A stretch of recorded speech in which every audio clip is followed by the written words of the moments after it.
অনেক দিনের ইচ্ছা ছিল প্রথমা কিচেনে মেহেরজামিন আপুর কাছে আমি যে কোনো একটা কোর্স করব, তো আলহামদুলিল্লাহ সেটা কমপ্লিট করলাম। এই যে বাসায় এসে আমি একটা কেকের কাজ করে নিয়েছি এবং কিভাবে আমি এত দূরে একা একা গিয়েছি সবটাই আছে আপনাদের সাথে শেয়ার করব। আসসালামু আলাইকুম, কেমন আছেন সবাই? আশা করছি যে যেখান থেকে আমার এই ভিডিওটি দেখছেন সবাই ভালো আছেন, সুস্থ আছেন। আলহামদুলিল্লাহ, আল্লাহর রহমতে আমরাও ভালো আছি।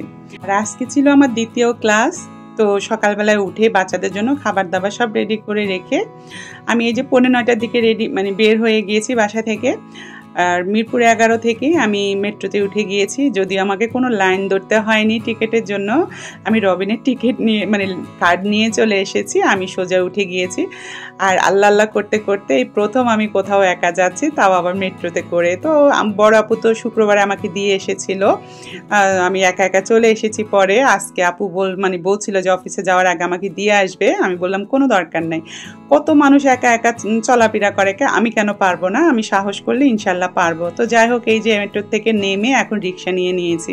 রিক্সাতে উঠেই দেখলাম এত বেশি জ্যাম, তো আমি তো ভয় পেয়ে গিয়েছি যে আমার দেরি হয়ে যায় কিনা। এইদিকে আমাদেরকে যা যা নিয়ে আসতে বলেছে সব নিয়ে এসেছি। আমাদেরকে যে কোরিয়ান বাটার ক্রিমের ক্লাসগুলো করিয়েছে, উনি আমাদেরকে 5 রকমের কোরিয়ান বাটার ক্রিম শিখিয়েছে, সেখান থেকে একটা করে নিয়ে আসতে বলেছে। উনি দেখবে আমাদেরটা ঠিকঠাক হয় কিনা। তো যাই হোক, এসে দেখলাম যে না, আমার দেরি হয়নি খুব একটা, আমার আগে মাত্র 4 থেকে 5 জন চলে এসেছে। তো প্রথম দিন খুব একটা সবার সাথে পরিচিত হতে পারি নাই, যেহেতু অল্প সময়ও ছিল। আর সেই দিন আপু সামনাসামনি ছিল, বুঝাচ্ছিল, একদম কথা বলা নিষেধ ছিল।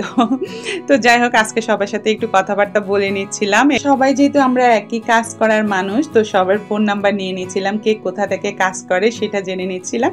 তো যাক, সবার সাথে একটা ভালো সম্পর্ক হয়ে গিয়েছে। তো এদিকে আমাদের কেকগুলো রেডি, এগুলোর মধ্যে কিন্তু আমাদের ডেকোরেশন দেখানো হবে। একটু পরেই আপু ইনস্টিটিউটে চলে এসেছে। তারপর থেকে তো আপু অনবরত কাজের উপরে ছিল বিকাল 5টা পর্যন্ত। আপু এর মধ্যে খাওয়া দাওয়াও করেনি, এমন অবস্থা। এত কষ্টের কাজ, আসলে কেক বানানো যে কতটা ধৈর্যের ব্যাপার, এটা শুধু যারা কাজ করে তারাই বুঝতে পারে। তো যাই হোক, এখানে আমাদের ঝুড়ি দেখাবে, ঝুড়ির মধ্যে ফুলগুলো সেট করে দেখাবে।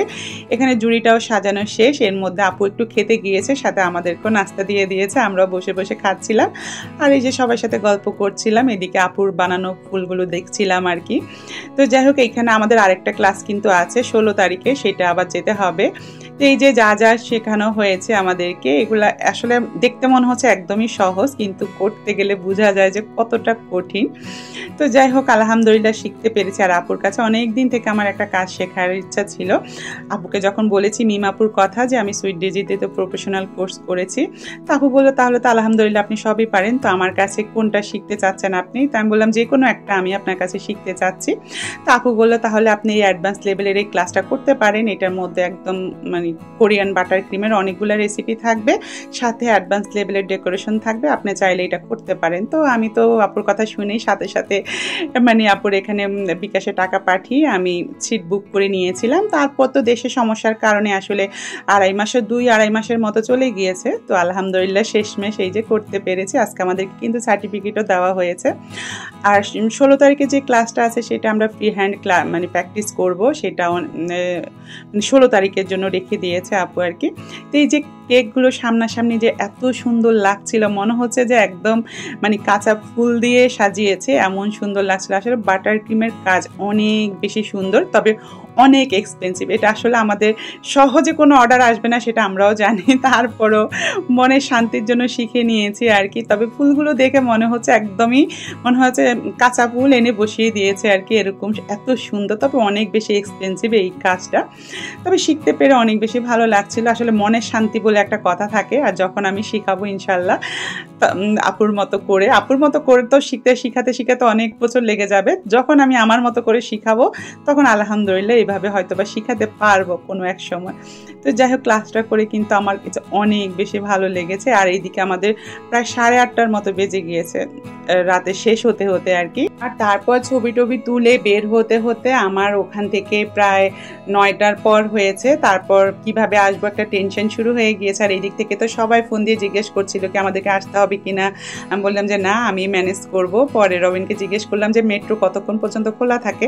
পরে রবিন বলল 9:30। পরে আমি বললাম যে তাহলে আসতে পারবো। পরে আমি মেট্রোতে উঠে আবার চলে আসলাম। খুব খুশি লাগছে যে আমি একা একাই আসতে পেরেছি, কাউকে কষ্ট দিতে হয়নি, কেউ আমাকে গিয়ে যায় নিয়ে আসতে হয়নি। তো যাই হোক, আলহামদুলিল্লাহ। এই কেকটা আমার রাতের বেলায় করার কথা ছিল, তো এসে তো আমার একদমই ইচ্ছা করছিল না যার কেকটা করার। এটা 3 পাউন্ডের একটা চকলেট কেক ছিল, তো আমি চিন্তা করে রেখেছি যে সকালবেলায় করব। তো যাই হোক, সকাল 10টা থেকে শুরু করেছি কেকটা করা। অবশ্য 2 ঘন্টার মধ্যে শেষ হয়ে গিয়েছে। কেকটা বেক করতে দিয়ে আমি ক্রিম সব রেডি করে নিয়েছি, আর ওইভাবে ঠান্ডা হতে সময় দিই নাই আর কি। হালকা একটু ঠান্ডা হওয়ার পরে কেকটা ক্রাম কোটিং করে একটু ফ্রিজে রেখে দিয়েছিলাম। তারপর আবার একটু পরে, আধা ঘন্টা পরে বের করে আমি এই যে ফাইনাল কোটিংটা দিচ্ছি। যদি এটার উপরে একটা লাল কালার থাকবে, আর এটা হচ্ছে স্পাইডারম্যান থিম কেক। তো আমার এটা তো রাতে করে ফ্রিজে রেখে দেওয়ার কথা ছিল, কিন্তু সেটা তো আমার একদম ইচ্ছা করলো না। তো যার কেক, উনি এসে বসেছিল, যে আমি না আসলে আপনি করবেন না, উনি জানে যে আমি সকালবেলায় কাজ করি না। তো উনি এসে বসেছিল, এমনি এসে আমার ঘুম ভাঙালো আর কি। এসে বসেছিল, তারপরে হচ্ছে উনার সামনেই আমি এই যে পুরোটা কেকের কাজ করেছি। আর এই যে আমি কিনার দিয়ে একটু বড় ডট ডট দিয়েছি, যে এইভাবে একদম ছবি অনুযায়ী যেভাবে ছবিতে ছিল সেইভাবে করে নিচ্ছিলাম।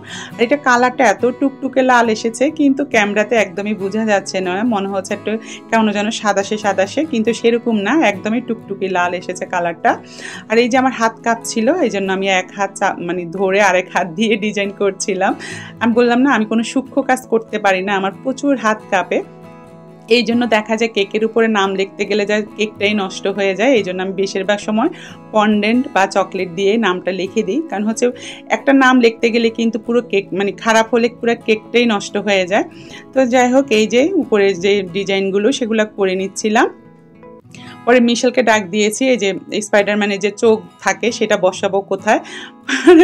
মিশেল আসলে বাচ্চা ছেলে মানুষের পছন্দের থিম কেক হচ্ছে এগুলো, স্পাইডারম্যান, তারপরে হচ্ছে ব্যাটম্যান, আরও কতগুলো আছে, সেগুলো কিন্তু হচ্ছে বাচ্চাদের পছন্দের, ছেলে বাচ্চাদের পছন্দের আর কি। কেকটা করার পরে কিন্তু আসলেই অনেক সুন্দর লেগেছে, আর এত অল্প সময় যে কেকটা শেষ করতে পারবো সেটাও আমার কাছেও অবাক লাগছে, যে খুবই অল্প সময়ে কেকটা শেষ করেছি আমি।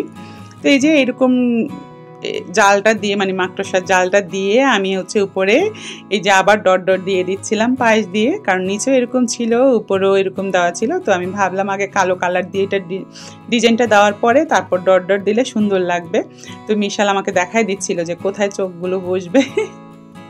তো যাই হোক, ওর হেল্প নিয়ে আমি চোখগুলো বসিয়ে এখন কিনার দিয়ে একটা বর্ডার দিয়ে দিচ্ছিলাম। কেকটা করার পর কিন্তু অনেক বেশি পছন্দ করেছে, যার কেক উনি অনেক বেশি পছন্দ করেছে, বললো যে একদম ছবির থেকেও সুন্দর হয়েছে।